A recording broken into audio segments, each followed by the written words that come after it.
जैसे एआई के मामले में, स्टार्टअप्स के मामले में, कोडिंग के मामले में, क्या ये सैलरी ट्रेंड के कारण है या फिर more than a passion? Since you are in NIT, अब मान लीजिए आपका ब्रांच चेंज नहीं भी होता है और आप एक मैकेनिकल इंजीनियर बनते भी हो तो आप अच्छा मैकेनिकल इंजीनियर बन नहीं पाओगे।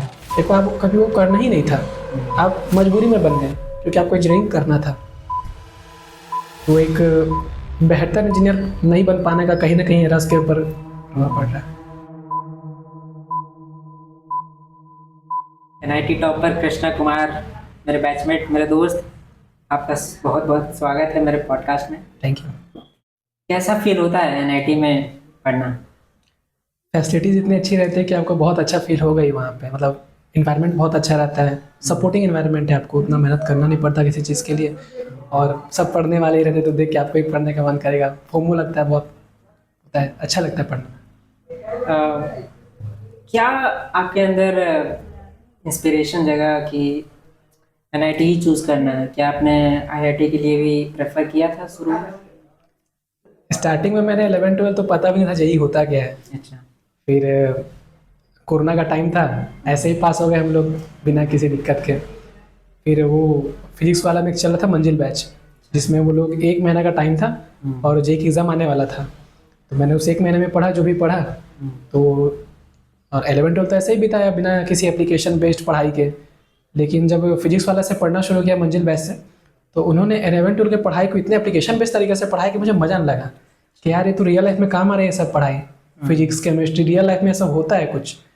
तो उसके बाद से फिर मंजिल बैच मैंने अच्छे से पढ़ा और पहला अटैम्प्ट तो बहुत बुरा रहा, 83 परसेंटाइल आया। अच्छा, तो ये आपका कौन सा अटेम्प्ट था? ये फर्स्ट ही अटैम्प्ट था मेरा, फर्स्ट अटेम्प्ट में? हाँ, रेगुलर विदाउट ड्रॉप। फिर मैंने घर में बताया कि 83 परसेंटाइल आया है। तो पापा बोले हो सकता है तुमसे 1 साल ड्रॉप लेके देखो। फिर मैंने ड्रॉप लिया 1 साल। उसके बाद क्या हुआ कि जैसे ड्रॉप लिया, तैयारी शुरू किया, तो मैंने प्रयास 2.0 बैच ज्वाइन किया था फिजिक्स वाला का। फिर मैंने पढ़ाई शुरू किया तो शेड्यूल बहुत टाइट रखना पड़ा क्योंकि मुझे 6 महीने में 2 साल का कोर्स कंप्लीट करना था। फिर एग्ज़ाम आया, फर्स्ट अटैम्प्ट दिया मैंने, उसमें भी वही 91 परसेंटाइल।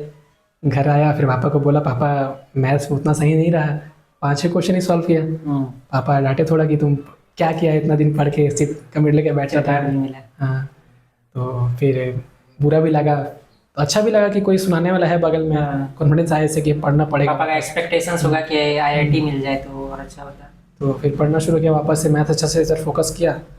फिर पढ़ा, फिर सेकंड अटैम्प्ट दिया मैंने, उसमें मेरा आया लगभग 96.32 परसेंटाइल आया। तो मेरा रैंक ऑल इंडिया रैंक था 42,111। जनरल कैटेगरी है मेरा। मैं डर गया, काफ़ी अच्छा रैंक था। कि कॉलेज तो नहीं मिलेगा शायद इसमें, जनरल कैटेगरी वाले का बहुत दिक्कत होता है। आईआईटी में, आईआईटी एनआईटी दोनों में मैं बहुत डर गया था। फिर मैंने काउंसलिंग शुरू किया, जो सर काउंसलिंग शुरू हुआ। मेरा ऐसा सीन था कि मुझे ऐसा डिपार्टमेंट चूज़ करना है जो मैं जानता हूँ। जैसे कि मुझे कोडिंग आता था, हल्का फुल्का मैंने कोडिंग किया था, और मेरे पापा माइंस में हैं और मैं माइंस एरिया में रहता भी हूँ, तो मैंने माइनिंग देखा हुआ है। इसलिए मेरा जोसा का प्रीफर भी ऐसा था कि मैंने सबसे पहले कंप्यूटर साइंस रखा था, उसके बाद मैंने रखा था मेटलर्जी, उसके बाद मैंने रखा माइनिंग। अच्छा। अब जो बाकी रखा वो मैं डर के कारण रखा, जैसे कि प्रोडक्शन इंजीनियरिंग। अच्छा, डर के, हाँ, कि डर के कि मुझे शायद नहीं मिलेगा इतने रैंक में। टेक्सटाइल इंजीनियर कह रहा था कि आपने प्रिंटिंग इंजीनियरिंग नहीं रखा। क्योंकि मैंने करी है प्रिंटिंग इंजीनियरिंग। 4 साल पढ़ाई करके मेरे को प्रिंट करना आता है। वाह, क्या आता है मेरे को, है? आप लोग को प्रिंट करना आता है? You are also printing engineers. Samay Raina को तो आप जान ही रहे होंगे। उन्होंने अपने कॉमेडी शोज में कई बार जो है प्रिंटिंग इंजीनियरिंग का भी नाम लिया है। वो कहते हैं कि मैंने प्रिंटिंग इंजीनियरिंग की है भाई 4 साल, 4 साल उन्होंने सिर्फ प्रिंट करना सीखा है। तो क्या वो सिर्फ एक जोक था या फिर प्रिंटिंग इंजीनियरिंग रियलिटी में था? और अगर रियलिटी में होता है, अगर कॉलेजेस ये कोर्स जो है प्रोवाइड करवाते हैं स्टूडेंट्स को उनके करिकुलम में, तो क्या होता है प्रिंटिंग इंजीनियरिंग? हमारे ही वेस्ट बंगाल में जहाँ मैं पढ़ता हूँ, वहाँ एक कॉलेज जादवपुर यूनिवर्सिटी, जानते होंगे बहुत से लोग। जादवपुर यूनिवर्सिटी है। तो वहाँ होता है प्रिंटिंग इंजीनियरिंग। फिर मैंने एनआईटी जालंधर में टेक्सटाइल इंजीनियरिंग तक भर दिया था कि शायद कहीं ना मिलती, यहाँ तो मिल जाएगा मुझे, पर ऐसा अच्छा रहा। फिर मैंने जब रिसर्च करा था तो मैंने अपने कॉलेज के बारे में देखा, तो अच्छा, मतलब ओल्डेस्ट कॉलेज था और माइनिंग का टॉप कॉलेज था ये। IIT धनबाद के बाद ऑब्वियस है, अच्छा। तो मैंने वो दिया, फिर मेरा हो गया है मेरे कॉलेज में। क्या आपको फील होता है कि आपके लाइफ के एक्सपेक्टेशंस पहले NIT में एडमिशन से पहले और NIT में एडमिशन के बाद क्या वो मैच करते हैं? मुझे लगा था कि जैसे वहाँ जैसे मेरे फिजिक्स वाला के टीचर्स बताते थे कि वहाँ बस तुमको बस एक बार NIT पहुँच जाना है, वहाँ आगे आप अपने नैया पार हो जाती है।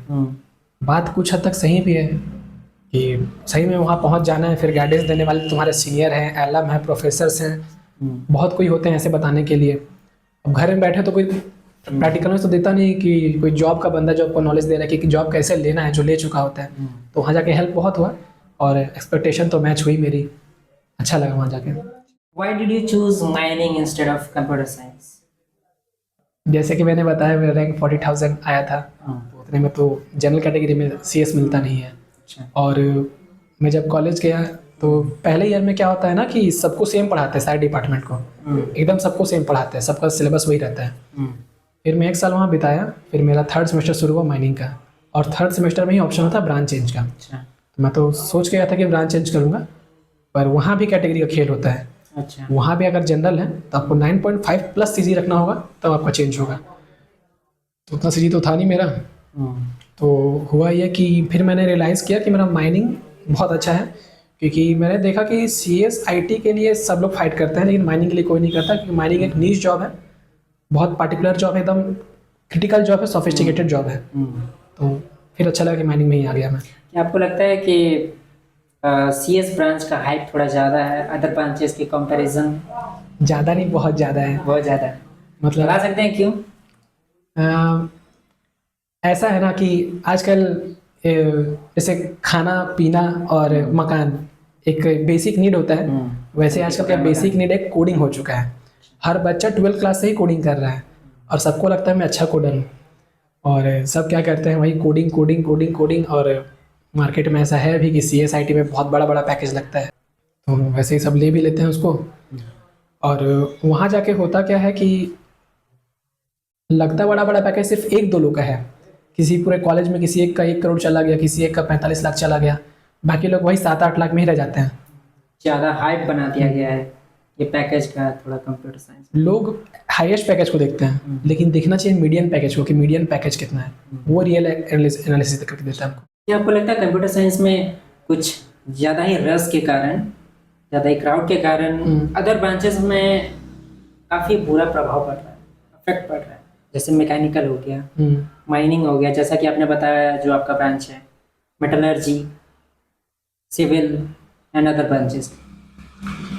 होता क्या है कि जैसे बहुत से लोग होते हैं जिनका रैंक ज़्यादा आता है, तो वो लोग क्या करते हैं कि सोचते हैं अभी के लिए मैकेनिकल ज्वाइन कर लेता हूँ, जाके मैं बाद में वहाँ ब्रांच चेंज कर लूँगा। अभी के लिए मैं माइनिंग ज्वाइन कर लेता हूँ, जाके बाद में ब्रांच चेंज कर लूँगा। और उससे होता क्या है कि जैसे ज्वाइन कर तो लेते हैं, लेकिन हो सकता है आपसे ज़्यादा किसी को मैकेनिकल करना हो, जिसको मैकेनिकल अच्छा लगता हो, लेकिन उसका सीट आप खा गए। आपको करना भी नहीं था, लेकिन आप उसका सीट खा चुके हो। अब मान लीजिए आपका ब्रांच चेंज नहीं भी होता है और आप एक मैकेनिकल इंजीनियर बनते भी हो, तो आप अच्छा मैकेनिकल इंजीनियर बन नहीं पाओगे, क्योंकि आप कभी वो करना ही नहीं था, आप मजबूरी में बन गए क्योंकि आपको इंजीनियरिंग करना था। तो एक बेहतर इंजीनियर नहीं बन पाने का कहीं ना कहीं रस के ऊपर प्रभाव पड़ रहा है। क्या लगता है कंप्यूटर साइंस आजकल के जो स्टूडेंट्स, आजकल के जो लोग हैं, वो ज़्यादा प्रेफर कर रहे हैं अदर ब्रांचेस के कंपैरिजन में? क्या ये सैलरी ट्रेंड के कारण है या फिर मोर देन अ पैशन? बात ऐसा है कि आजकल सबको AC में बैठ के कंप्यूटर जॉब करना है, वाइट कॉलर जॉब बोलते हैं हम लोग उसको टेक्निकल भाषा में। वाइट कॉलर, वो वाइट कॉलर वाइट रहेगा ना, गंदा नहीं होगा। सही बोले। हाँ, तो उसमें क्या होता है कि जैसे मैंने पहले बताया हाईएस्ट पैकेज देखते हैं सब लोग कि कंप्यूटर साइंस में तो 1 करोड़ का पैकेज लगता है, 2 करोड़ का पैकेज लगता है, फॉरेन जाने का भी अपॉर्चुनिटी मिलता है इसमें। पर मैंने जैसे बताया मोस्टली लोग में सब वही 7-8 लाख में ही रह जाता है। दूसरा इसको इसलिए भी आउट करते हैं लोग क्योंकि सबको सिटी लाइफ भी चाहिए। तो जैसे आप कोडिंग वगैरह कोई कंपनी जितने भी होते हैं वो टॉप नॉच मेट्रो सिटीज़ में होती हैं, तो वहाँ पे लोग फैसिलिटीज़ को देखकर जाते हैं। और जैसे मैंने बताया कि जैसे जितना भी कोर डिपार्टमेंट होते हैं, जैसे सिविल हो गई, माइनिंग हो गई, वो थोड़ा हार्श कंडीशन में चलता है और थोड़ा डस्ट धूल गंदगी से रहता है। थोड़ा और डीप बता सकते हैं आप अपने ब्रांच के बारे में, माइनिंग इंजीनियरिंग के बारे में? जो आपका क्या करिकुलम है जो आपने अभी तक पढ़ा है? और हमारे माइनिंग में सबसे पहले तो ये सिखाया जाता है, स्टार्टिंग से ही आपको ये प्रीफर किया जाएगा कि सेफ्टी कैसे रखना है। आप जिस माइंस को संभालेंगे, हम लोग अगर मैनेजर बनते हैं तो जब हम लोग को जब जॉब मिलता है तो हम लोग एज ए मैनेजर अपॉइंट होते हैं। मैनेजर नाम, हम लोग इंजीनियर हैं पर नाम हम लोग का मैनेजर होता है क्योंकि हम लोग सारे जगह को मैनेज करते हैं। हमारे अंदर सिविल, इलेक्ट्रिकल, मैकेनिकल सारे इंजीनियर्स हमारे अंदर काम करते हैं। हमें लोग के आदेश पे लोग काम करेंगे कि क्या करना है क्या नहीं करना है। तो सबको मैनेज करने के लिए सबसे जो हम लोग को प्रायोरिटी देना है वो है सेफ्टी। दूसरा प्रोडक्शन तो है ही, प्रोडक्शन नहीं रहेगा तो आपको कंपनी निकाल देगा। तो हम लोग को सिखाया जाता है open cast mining, underground mining, फिर अंडरग्राउंड माइनिंग के बहुत सारे मेथड्स, ओपन कास्ट के बहुत सारे मेथड्स, और कैसे मतलब ऑप्टिमली सस्टेनेबली निकालना है मिनरल्स को, माइंस को माइनिंग करना है। और ऊपर से आपको ये भी ध्यान रखना होगा कि माइनिंग ख़त्म करने के बाद, बहुत पहले ऐसा नियम था कि लोग ऐसे इसको छोड़ देते थे, गड्ढा है तो गड्ढा है, लेकिन अभी गवर्नमेंट थोड़ी रूल्स टाइट की है और उसके बाद हमको एक रिक्लेमेशन प्लान करना पड़ता है। उसके अकॉर्डिंग ये है कि आपको जैसा आपने माइंस को खोला था स्टार्टिंग में जैसा था वैसा अर्ली स्टेज में, आपको वापस से उस लेवल तक करना है या फिर उससे भी अच्छा करके देना है। तो वो हम लोग भी सिखाया जाता है लास्ट में। और उसके फाइनेंशियल इकोनॉमिक्स वगैरह कुछ कुछ होता है लास्ट। जमीन को अबंडन नहीं छोड़ना। माइंस के अंदर में आप गए हो कभी? बहुत बार गया। कैसा एक्सपीरियंस रहा, कैसा फील रहा? अगर कोई नया जाए तो सच में डर जाएगा। और मेरे बहुत से ऐसे बैचमेट्स रहे हैं जिनका पहला माइंड से निकलने के बाद ही मैं तो नहीं कर रहा भाई, ये कैसे हो गया, मैं नहीं कर पाऊँगा, मतलब नहीं बहुत खतरनाक जॉब है ये। लेकिन मैंने जैसे बताया मैं बहुत पहले से माइंस में ही बड़ा मेरे पापा माइंस में काम करते हैं। आपका बैकग्राउंड भी माइंस में रहा है तो उतना मेरे को डर लगा नहीं। हाँ, मैं ओपन कास्ट में रहा हूँ, कभी अंडरग्राउंड गया नहीं था। तो अंडरग्राउंड में मेरे को पहले बार डर लगा था, पहला एक्सपीरियंस था। वो फिजिक्स में कहते हैं ना कि जैसे एलिवेशन बढ़ता है वैसे प्रेशर कम होता है, और जैसे डिप्रेशन में जाएंगे प्रेशर बढ़ता है। तो जब माइंस के अंदर जाएंगे तो प्रेशर बढ़ता है और कान में कुछ भारी भारी लगेगा, सर पे भारी भारी लगेगा। तो सर हल्का हल्का दर्द कर सकता है लेकिन उतना कुछ होता नहीं है। Since you are in NIT, आप बच्चों में क्या जो है वो न्यू ट्रेंड्स देख रहे हो? जैसे AI के मामले में, स्टार्टअप्स के मामले में, कोडिंग के मामले में।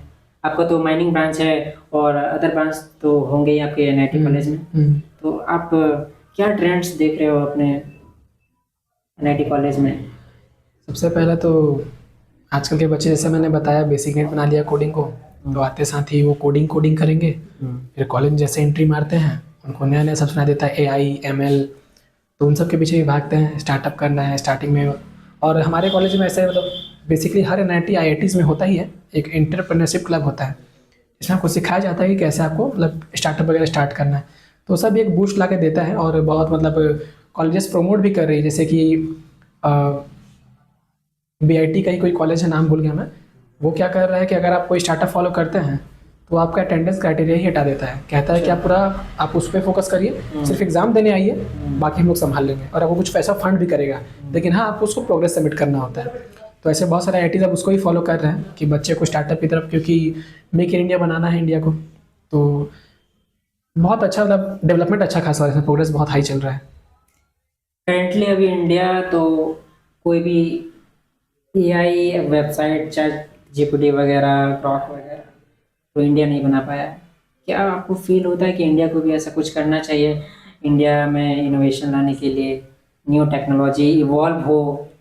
जो कि इंडिया के माइंड्स काफ़ी शार्प हैं और यहाँ से ब्रेन ड्रेन ज़्यादा हो रहा है, India to America, India to England and in various other countries. What do you feel about this? बनना तो चाहिए ही हमारे यहाँ भी, लेकिन बन तो नहीं पा रहा। अब क्या कमी है, क्यों नहीं बन पा रहा है? क्योंकि हाँ हमारे यहाँ एप्लीकेशन बेस्ड पढ़ाई नहीं होती है। आप 4 साल में जो डिग्री में सीखेंगे, अब कोडिंग तो करते रह जाते हैं, लेकिन कोडिंग का सिर्फ क्वेश्चन सॉल्व होता है। एप्लीकेशन बेस्ड कभी थ्योरी उसका मतलब क्वेश्चन सॉल्व होता नहीं है। तो जो भी बच्चा सीखता है वो 6 महीने जो ट्रेनिंग होता है नौकरी से पहले, उसी में ही सीख पाता है कि कैसे मतलब जितना भी एप्लीकेशन बेस्ड सीखना है। तो अगर किसी हम कंपनी में ज्वाइन करेंगे तो अपना कंपनी का ही काम सिखाएगा आपको, वो ये नहीं सिखाएगा वो कि कैसे एक ChatGPT सर्च इंजन बनाना है, वो कभी नहीं सिखाएगा आपको। इसलिए लोग सीख नहीं पा रहे हैं, तो इसलिए बन नहीं पा रहा है। ऐसा नहीं कि मतलब सभी लोग ऐसे हो चुके हैं, कुछ लोग हैं जो लगे हुए बना भी रहे होंगे, लेकिन मैं जैसे मेजॉरिटी जनता की बात कर रहा हूँ, ऐसा ही हो चुका है। इस बारे में क्या सोचते हैं कि इंडिया अभी किस पोजीशन पर स्टैंड करता है टेक्नोलॉजी के मामले में? टेक्नोलॉजी के मामले में तो हम अभी पीछे है ही। जैसे मैं अपने माइनिंग का ही बताता हूँ। चाइना में रिमोट माइनिंग होता है, रिमोट कंट्रोल मशीन से माइनिंग होती है। वहाँ पे मतलब मशीन अंदर जाते हैं, मतलब ऑपरेटर बाहर से रिमोट से ऑपरेट करता है। और इंडिया में जितने भी मशीन्स हमारे यहाँ काम कर रहे हैं मोस्टली हम उसको ऑपरेट करते हैं। और जैसे जो इंडिया में मशीन्स बन भी रहे हैं, जैसे हमारा इंडियन कंपनी है BEML, वो डिफेंस के लिए भी मशीन्स बनाता है। अच्छा। लेकिन हमारे जो माइनिंग इक्विपमेंट्स बनाता है वो उतना अच्छा नहीं रह पाता as compare to foreign country, और सेफ्टी में भी थोड़ी सी इशूज़ आते हैं उसमें। तो हाँ, टेक्नोलॉजी में लोग पीछे हैं। माइनिंग में मैं बता सकता हूँ, आपको बाकी का तो उतना नॉलेज नहीं है मेरे को।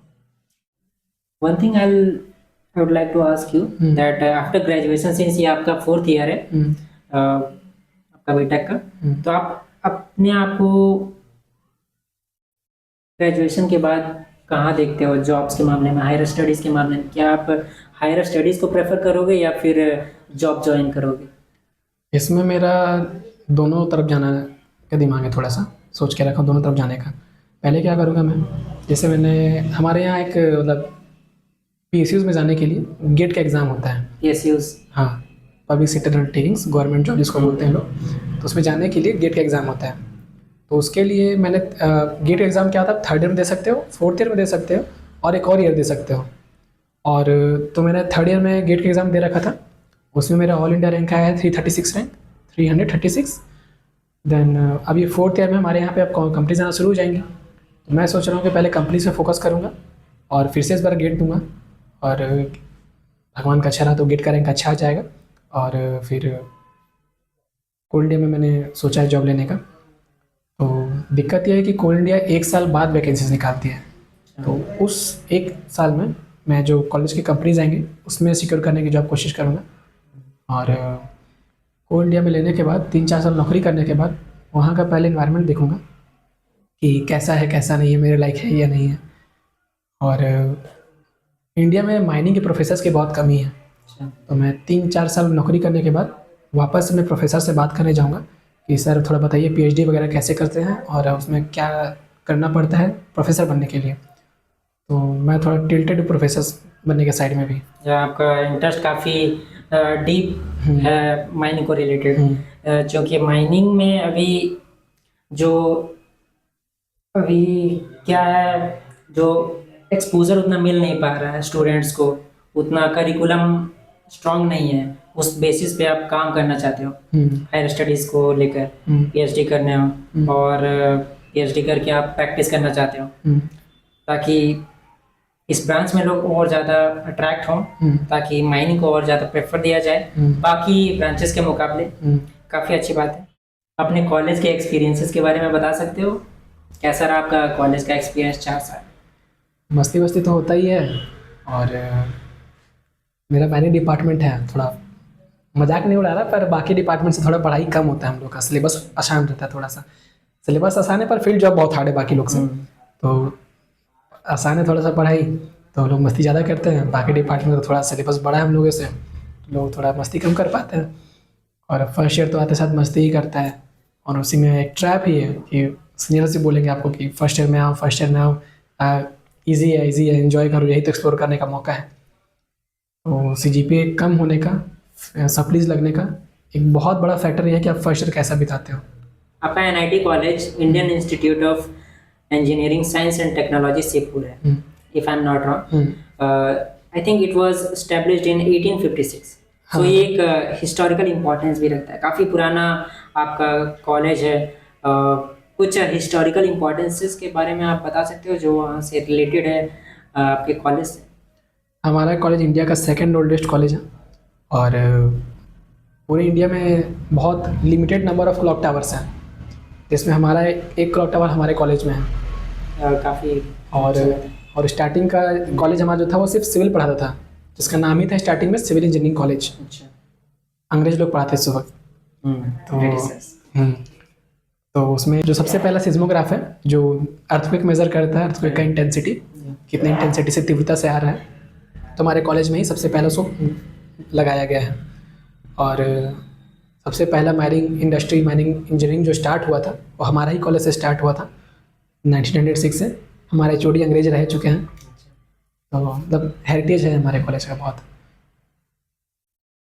कुछ और ये है कि इतने पुराने कॉलेज होने का फ़ायदा ये होता है कि आपका जो अल्मा मैटर है, जो सीनियर्स पास आउट हो चुके हैं, वो आपको बहुत बड़ा रीज़न देता है, बहुत बड़ा नेटवर्क है। तो आप कहीं भी फंसेंगे ना, आपको कहीं ना कहीं, मैं जितने माइनिंग कंपनीज अभी तक ट्रेनिंग में गया हूँ, ऐसा कहीं नहीं मिला जहाँ मेरे को मेरे सीनियर्स नहीं मिले हों। बहुत पुराने पुराने सीनियर्स, बहुत पुराने पुराने से इतने ऊंचे ऊंचे पोस्ट में ही कुछ कहना नहीं है, वो मेरे को हेल्प करता है कि उनको सर तुम लोग कहते नहीं हैं, कॉलेज का ऐसा एक लेगेसी है कह सकते हैं, दादा भैया ही बोलते हैं, चाहे वो कितने बड़े पोस्ट में ही रहें, कि दादा भैया ये दिक्कत हो गया है। लोग सुनते साथ एक कॉल हमारा मदद करता है। तो हमारे जो ऑफिसर्स होते हैं बोलते तुम लोग इतना बड़ा किससे कॉल करवा दिए भाई, दिक्कत हो तो मेरे को बोलो ना। अब उनको पता नहीं होता कि हम लोग किस कॉलेज से आए हुए हैं। तो जो डिप्लोमा करते हैं उनको तो पता नहीं होता है, लेकिन जो बीटेक करके इंडस्ट्रीज में आए रहते हैं उनको पता है एसटी शिवपुर क्या है माइनिंग के मुकाबले में, मतलब माइनिंग फील्ड में। हाईएस्ट पैकेज आपके कॉलेज में कितना गया लगभग? इस बार अभी तक हमारे कॉलेज का 85 लाख तक गया है। 85 लाख, हाँ। Big number. एटलासियन एक आया था कंपनी, वो देके गया था। और 52 लाख 52 लाख के आसपास माइक्रोसॉफ्ट देके जाता है। गूगल भी आया था इस बार, और उसका एग्जैक्ट नंबर मेरे को नहीं पता, पर उसका भी 40 लाख प्लस है उसका भी।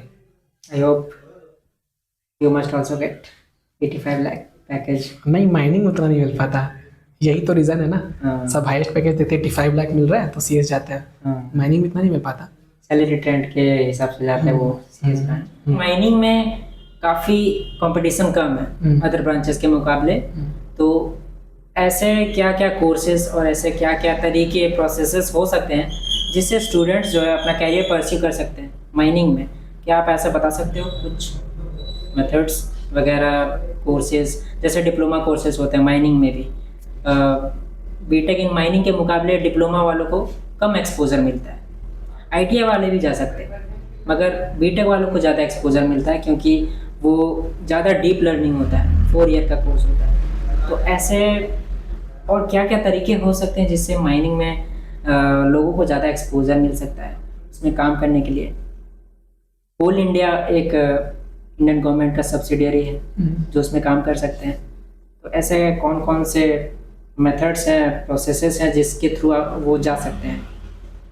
इंडिया में जितना भी पीयूसीज हैं, चाहे वो कोल इंडिया हो, चाहे वो एनटीपीसी हो, चाहे वो आपका एनएमडीसी हो, हिंदुस्तान कॉपर लिमिटेड हो, आपको कहीं भी पीयूसीज में जाना है तो आपको गेट के थ्रू ही जाना पड़ेगा। पहले ऐसा होता था 2017 से पहले कि वो कंपनीज आती थी प्लेसमेंट देने कॉलेजेस में, पर अब ऐसा नहीं रहा। कुछ केस वगैरह हो गया था, उसके बाद से उन्होंने ऐसा कर दिया मैंडेटरी कि आपको गेट के थ्रू ही जाना है। अब रहा माइनिंग का गेट का बात, माइनिंग का गेट बाकी गेट के बहुत आसान है। बाकी डिपार्टमेंट का गेट जो है उनमें कंपटीशन इतना हाई है, उनमें मतलब हर ईयर कम से कम लाख बच्चे तो बैठते ही बैठते हैं। वो डिपेंड करता है कि आपके एरिया में कितने मतलब इंजीनियर्स उस डिपार्टमेंट के भरे पड़े हैं। माइनिंग का ऐसा ट्रेंड रहा है कि हर साल मुश्किल से मुश्किल 10 या 12 हज़ार बच्चे बैठते हैं, और माइनिंग उतना टफ भी नहीं है, मैंने जैसे बताया पढ़ाई के मुकाबले में। तो इसमें रैंक सिक्योर करना बहुत आसान है। अगर आपका एक बार अच्छा खासा रैंक आ जाता है, अगर आप 200 के बिलो रैंक ले आओ तो आपका मतलब जॉब लगने का चांसेस बहुत हैं। और अगर आप 200 के कम रैंक लाने से आपका एमटेक भी सिक्योर हो जाता है आईआईटीज़ में। अब आईआईटीज़ में एमटेक करने से मतलब बहुत सारा अपॉर्चुनिटी एक बार में ही खुल जाएगा। जैसे आप कंसल्टेंसी में जा सकते हैं, एक्सपर्ट बन सकते हैं कोई चीज़ के, प्रोफेसर बन सकते हैं जैसे मैंने बताया। बहुत सारे माइंस में कभी कभी क्या होता है, कुछ दिक्कत आ जाता है जब वो सॉल्व नहीं कर पाते क्योंकि उनके पास वो एक्सपर्टीज़ नहीं है, अपैरेटस नहीं है। तो आप खुद का एक स्टार्टअप खोल सकते हैं जिससे जो ये प्रॉब्लम सॉल्व कर सके माइनिंग का। बहुत सारे कंपनीज हैं ऐसे, जिससे सार्के हो गया। और जितना आसान माइनिंग में पीयूसी सिक्योर करना है उतना किसी डिपार्टमेंट में नहीं है। मतलब मैंने चूज़ ही माइनिंग इसलिए किया, शायद कह सकते हो कि मेरा मतलब झुकाव या फिर अट्रैक्शन ही इसलिए हुआ माइनिंग की तरफ कि यहाँ पीयूसी बहुत आसानी से मिलते हैं, और यहाँ का जो हम लोग को बीटेक के लेवल पे ही जो जॉब मिल जाता है ना, उसमें आपको मतलब 70 से हज़ार सैलरी आराम से मिल जाएगा अगर आप पीयूसी भी ज्वाइन करते हो तो। और अगर आप प्राइवेट ज्वाइन करते हो तो आपका मतलब 65, 60, 70 उससे मिल जाएगा आपको। इन हैंड का बात कर रहा हूँ, सीटीसी वगैरह कुछ नहीं, हाथ में पर महीना आप कितना ही मिल जाएगा आपको। तो और ऐसा है क्या है कि इसमें आप बीटेक से स्टार्ट करके इस लेवल तक जा सकते हो कि आपको छोड़ने के लिए एक ब्लू बत्ती आ सकता है, ब्लू बत्ती वाला गाड़ी आपको छोड़ने के लिए, ले जाने के लिए आपके पीछे 2 कार, 2 इस लेवल तक जा सकते हो। Officer level, grade A. हाँ, अब इसमें एक होता है हम लोग का CMD होता है, मतलब कुल इंडिया का, वहाँ तक भी जा सकते हो। फिर 15 साल 14 साल काम करने के बाद एक्सपीरियंस काउंट होता है आपका ये कि 14-15 साल आपने काम किया माइंस में। उसके बाद आपके QPC में एक पोस्ट होता है रीजनल इंस्पेक्टर और चीफ इंस्पेक्टर का, आप ये बन सकते हो। और ये क्या करता है कि माइंस में आके चेकिंग मारता है कि माइंस का कंडीशन से सही है या नहीं, सारा अपरेटस सही से लगा या नहीं, सेफ्टी देखा जा रहा है या नहीं, हेल्थ हजार्ड्स कैसे हैं, उसके लिए प्रॉपर मेजर्स लिया जा रहा है कि नहीं, मिटिगेशन मेजर्स लिया जा रहा है कि नहीं। तो और इसमें आप UPSC के थ्रू ही DGMA से, director general of mine safety, इसका हेडक्वार्टर धनबाद में है, आप उसमें भी जा सकते हो, उसमें भी पोस्ट होते हैं। और कह सकते हो कि DGMA से कोर्ट है, रूल्स एंड रेगुलेशन करने वाला लॉ, एक बॉडी है सारे माइंस के लिए, चाहे वो कोल माइंस हो चाहे कुछ भी हो। तो इसमें भी अगर आपका इसमें जॉब लग जाता है तो आप अब आ चुके हैं वाइट कलर जॉब में, अब आप एक ऑफिसर जॉब में आ चुके हो। काफ़ी लंबा जर्नी के बाद आप अपने कोर्स के दौरान कौन कौन से माइंस गए हो? सिर्फ कोल का माइंस गए हो या फिर अदर मिनरल्स के माइंस भी गए हो? सेकेंड ईयर में था तो 2 दिन के लिए मैनेजमेंट के लिए गया था, वो कोल माइंस था मेरा। फिर सेकेंड ईयर ख़त्म होने के बाद समर वेकेशन में हमें भेजा गया था MCL संबलपुर में, वो महानदी कोल फील्ड लिमिटेड, वो भी कोल माइंस था। और अभी थर्ड ईयर में हम लोग को भेजा गया था मेटल माइंस में, जो कि कॉपर माइंस था, हिंदुस्तान कॉपर लिमिटेड, राजस्थान भेजा गया था हम लोग को। कंपनीज आते हैं आपके ब्रांचेस के लोगों को प्लेसमेंट देने के लिए? अच्छी खासी कंपनीज आती हैं। जिंदल स्टील आता है, जिंदल पावर आता है, अदानी आता है, आदित्य बिरला ग्रुप आता है। ये सब तो प्राइवेट हो गए हैं। हाँ। गवर्नमेंट वाले आते हैं? गवर्नमेंट का मैंने आपको बता रखा है कि वो गेट के थ्रू ही होगा, ऐसे आप नहीं कर सकते। अच्छा, डायरेक्ट आप गवर्नमेंट में नहीं जा सकते? नहीं, you have to crack the GATE exams. और गेट की तैयारी कर रहे हो, एग्ज़ाम भी दिया आपने, रैंक भी अच्छा खासा है। I hope, I pray to the God that you must got your success and your position in the coming future. Thank you so much coming in our podcast. Thank you. We'll call you back when you will become a grade A officer in Coal India. Thank you so much. Thank you.